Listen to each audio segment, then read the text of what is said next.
สบายดีเฮ็ดไปเฮ็ดมาก็แล้วพี่น้องคอก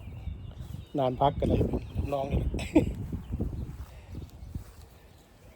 เป็นทำนองนี้อุปกรณ์การเฮ็ดกระสะสังอย่างใหญ่กระสิยกไปบนมาเลยยกไปใส่บอลนั่นมุมแจกเงินกำนั่น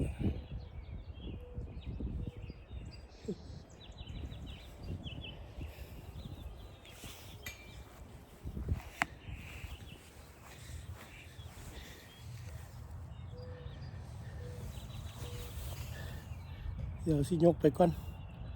ยกไปใส่มุมก่อน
ห้อนมาบ่ได้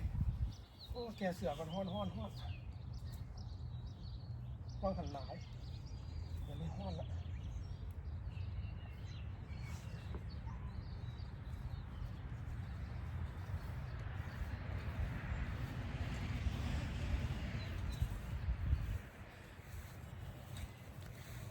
มันหมักแบบหนาว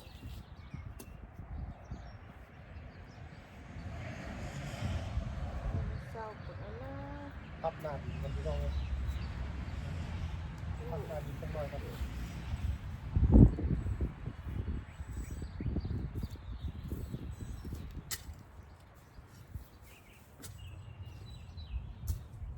ข้างออกจากนั้นประมาณนี้เพราะมันยางอ้อมได้ยางที่อ้อมที่กันได้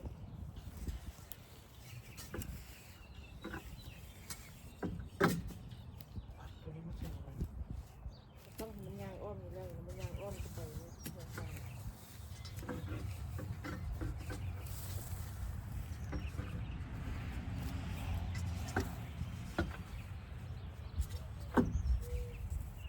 มาดูจะเอาแกะมาห้องเลย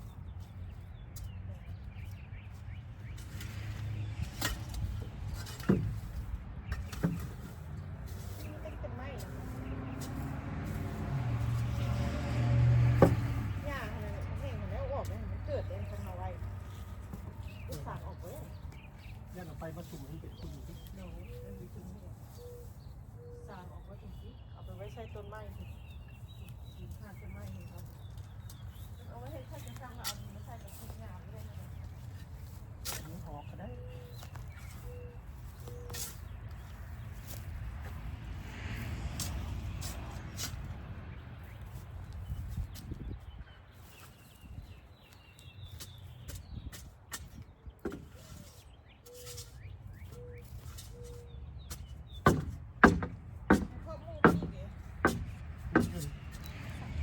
งูมันอยู่ข้างในก็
จะเป็นประมาณนี้แหละ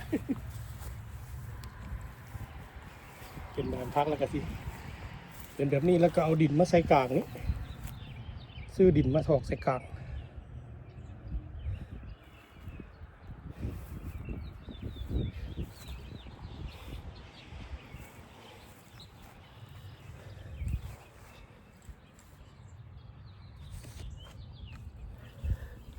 บ๊ายบายเด้อพี่น้องเด้อไม่จะเอาดินมาใส่กลางในแล้วก็แล้วแล้วบัดนี้บ๊ายบาย